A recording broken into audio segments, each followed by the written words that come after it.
చలో DGP SIT వేసినారు కదా, తీసుకో దీన్ని కూడా విచారణలోకి, ఇవాళ రాసిన రౌతరాతల్ని కూడా విచారణలోకి తీసుకో.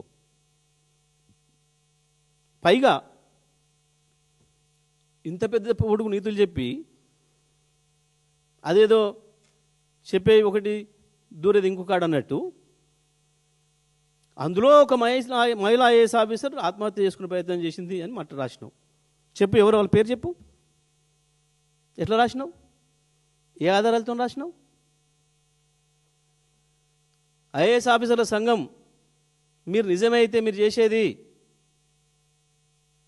మీరు పైనుంచి ఎవరో ఒకరు ఆడిస్తుంటే కేవలం ఆడకపోతే నిజంగా మీకు స్వతంత్రంగా పనిచేస్తే చలో దీని మీద కూడా విచారణ చేయమని చెప్పి డిమాండ్ చేయండి. జేఎస్ రంజన్ దీని మీద కూడా కంప్లైంట్ ఇవ్వాలి.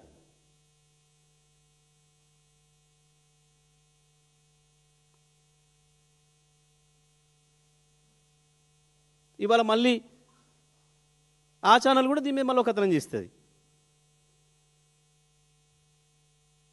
మేము కాదు అసలు నేరస్తులకు ఒక అక్కడి నుంచి చూడిపోమని.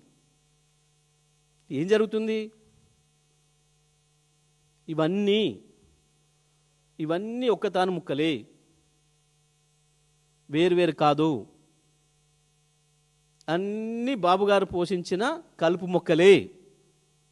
ఈ మంత్రులు, ముఖ్యమంత్రి, ఈ స్లాటర్ హౌజులన్నీ కూడా ఎవరికి ప్రజా ప్రయోజనాలు లేవు. అంత వ్యక్తిగత ప్రయోజనాలు, స్వప్రయోజనాలు, స్వలాభాలు మొత్తం కూడబలుక్కొని ఈ రాష్ట్రాన్ని దోసుకుంటున్నారు. ఇవన్నీ అవే బయట పెడుతున్నాయి.